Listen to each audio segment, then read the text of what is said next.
આજે આપણે અહીં રંગપોર રામજીભાઈની ત્યાં ભજન સંત વાણીમાં આવ્યા છીએ ને સંતો ઘણા પધાર્યા છે. હોના અનુભવે રજૂ કરશે. અનુભવ એટલે એક ભજન. આપણે આ જે સંતોના ભજન કહેવી ને એ આના અનુભવ છે. અનુભવ છે એ જ ભજન. જે જેને જે આ જ્ઞાનમાં અનુભવ થયા ને એને વાણી દ્વારા રજૂ કર્યા છે. અને એમની જે કાંઈ મહેનત છે એ આપણને ત્યાં જ માથે મળ્યું છે. આ કોઈ કહેતો કે મારો અનુભવ તો ખોટું પડે. આ બધા સંતોના અનુભવ છે. અને આ સંતોના અનુભવ ઉપર આપણે આ જ્ઞાન ધારામાં જે હાલવી છીએ એ સંતોના અનુભવ છે. એને નક્કી કરીને આપણે કહી દીધું છે આપણને કે હું કોણ છું, ક્યાંથી આવ્યો છું અને ક્યાં હવે જવાનું છે. જે આપણે મુવા કેળે જે ઘીરે જવું એ ઘર આપણે આ જીવતા જોઈ લેવાનું છે. અને એ પાછું નક્કી પોતાને થાય છે. કોઈ કહેતો કહેતી આમાં ન આવે. એને સત્ય કહેવાય. સત્યથી આગળ બીજું કાંઈ હોય નહીં. રામાપીરે જે વાણીમાં કીધું ને, પૂછો પૂરા પંડિતને, પૂછો સિદ્ધ સંન્યાસીને નિજના ગુરુ કોણ છે? તો નિજના ગુરુ કોણ હોય? નિજ જ હોય ને, બીજો તો છે નહીં. બીજો ભાળે બીતો ફરે એમાં તને કોણ ઉગાડે કે? એટલે બીજો તો છે નહીં.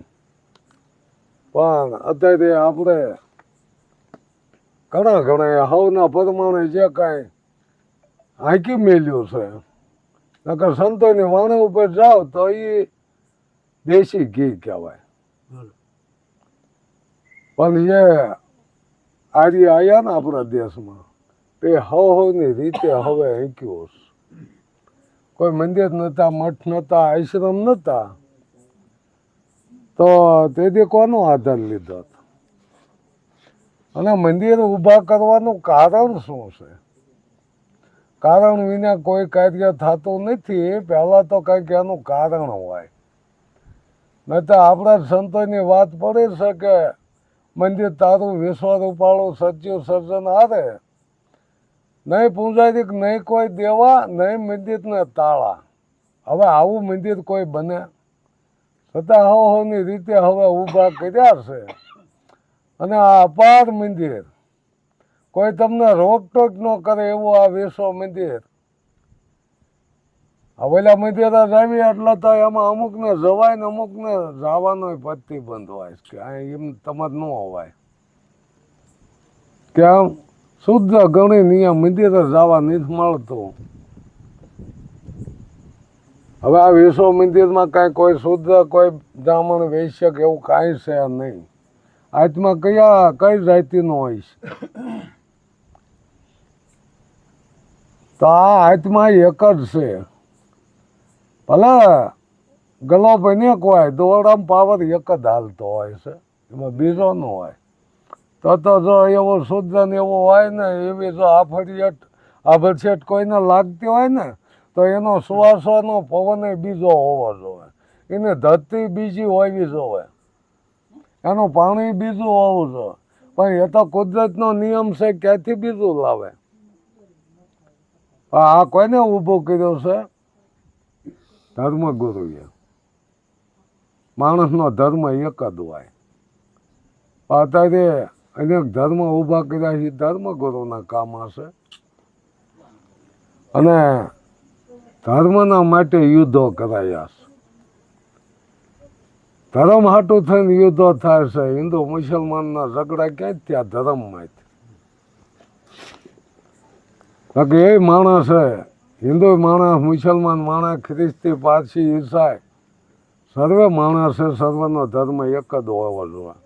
અને જે આપણને બુદ્ધ ભગવાને કીધું છે અહિંસા પરમો ધર્મ. આપણે કૃષ્ણ રામ એને ગુરુ હતા, પણ એને કોણ ગુરુ હતા? ધર્મ ગુરુ હતા. એને અહિંસાનો ધર્મ નથી સમજાયો.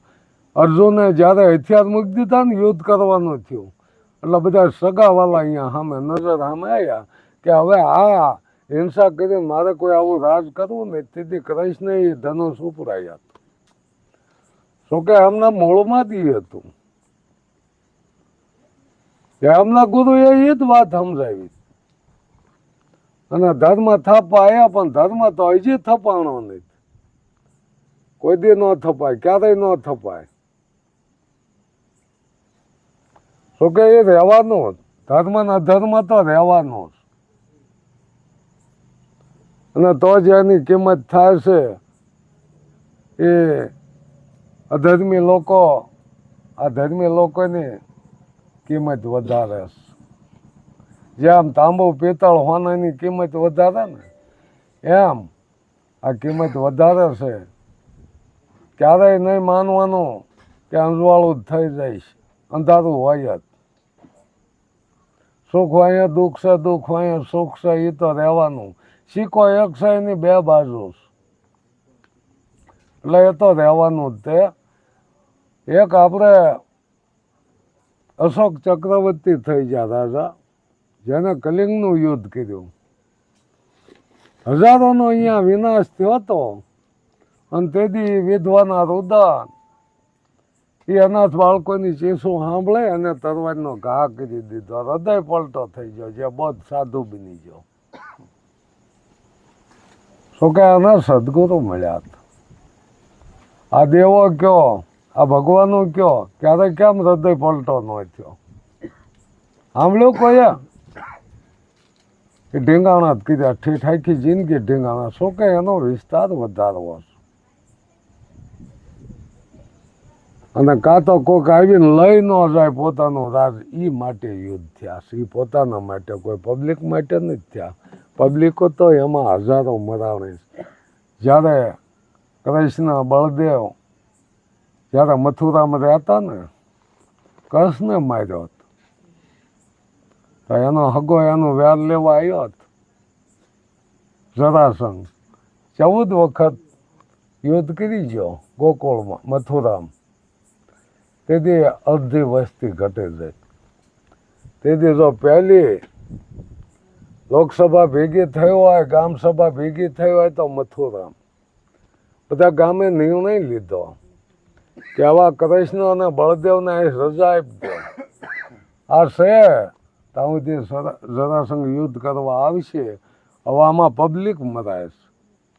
કાં તો જરાસંઘ મરે કાં કૃષ્ણ મરે, તો આ યુદ્ધ બની જાય.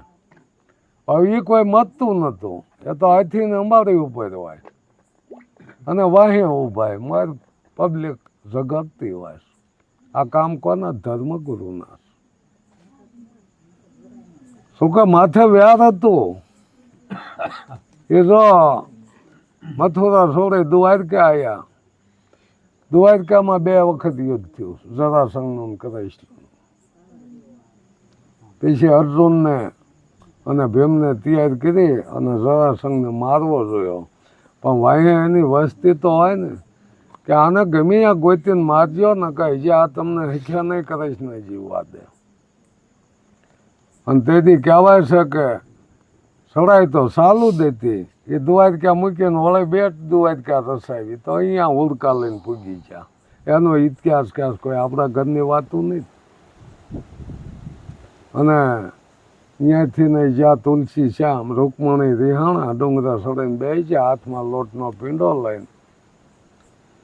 અને આ ભાઈ રિહાઈને પીપળાના થડે બેઠા, ત્યાં ભીલના ઘા આવી ગયો. આ તો હકીકત છે ને. ભીલના બાણે વિંધાણા અર્જુનને વાત કરીશ કે હે અર્જુન, હું જલમતો નથી, મતતો નથી, હું તો આદિ અનાદિનો છું. તો આ ભીલના બાણે વિંધાણો એ કયો કરે છે. અને એને જ માને છે ને બધા. અત્યારે મંદિરો કોના થયા છે? એના જ બન્યા છે. આદિ અનાદિ એને કોઈ દી મંદિર ન હોય, એને કોઈ દી મૂર્તિ ન હોય. જેને રામાપીરે સત કીધું કે સતની આગળ બીજું કાંઈ ન હોય, સતની મંદિર ન હોય, મૂર્તિ ન હોય. અને એ સૌનો આધાર. રામકૃષ્ણ જેવા કહો તો એને એનો જ આધાર લીધો હતો. અને આપણે સૌને સતનો જ આધાર છે. અધર્મી માણ હોય ને એને સતનો દાધાર હોય, અને પોતે નોંધારો છે, નોંધારાનો આધાર છે, એની આપણે વાત કરવી છે. એ પરમ કૃપાળુ પરમાત્મા જે રહ્યા ને એ સૌનો આધાર છે, અને એ છે એટલે બધું છે, અને કાંઈ ન હોય. આકાશ કયો, પૃથ્વી કયો, સંધા સૂરજ નવલખ તારા એના આધારે એ ન હોય કાંઈ ન હોય. આની આપણે ઓળખાણ કરવાની છે.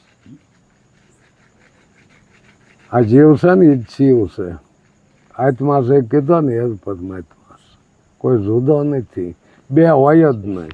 અદ્વૈત જ્ઞાનમાં એક જ હોવો જોઈએ, બીજો હોય જ નહીં.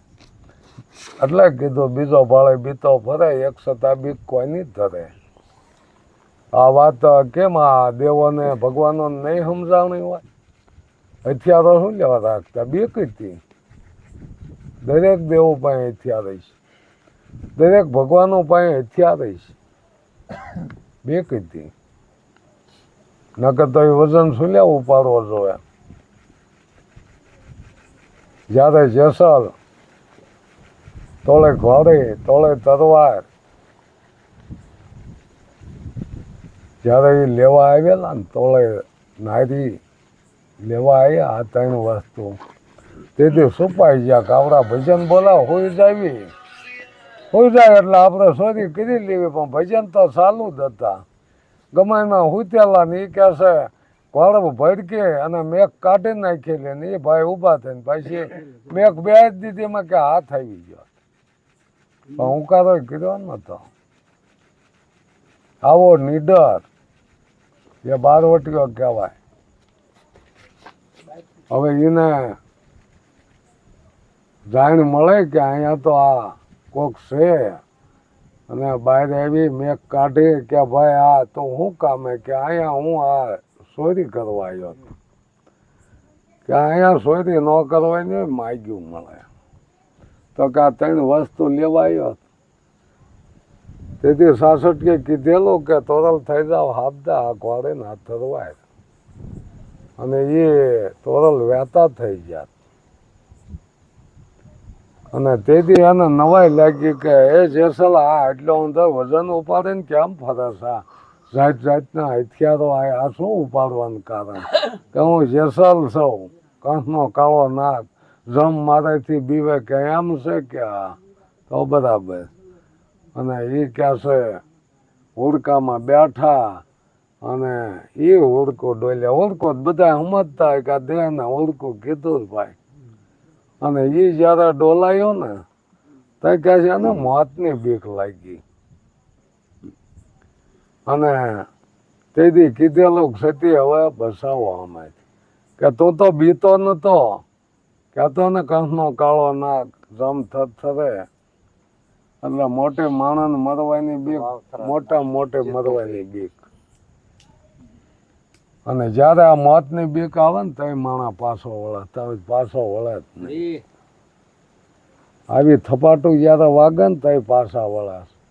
તો અત્યારે આપણને આ સંતોષ આજે સમજાઈ દેશ, પોતાના મૂળ સ્વરૂપનું ભાન કરાવી દેશ. અને તે આપણા અનુભવમાં આવે તો જ હાસું, નહીં તો તમ તો ફેંકી દેવાય.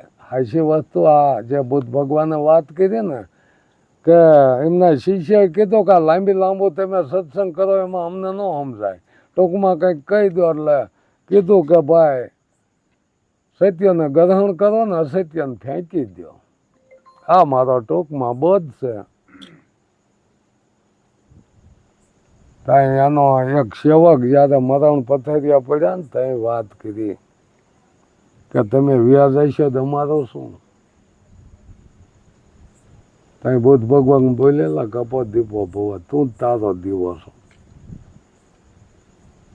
બીજાની વાટે ન રહેવું.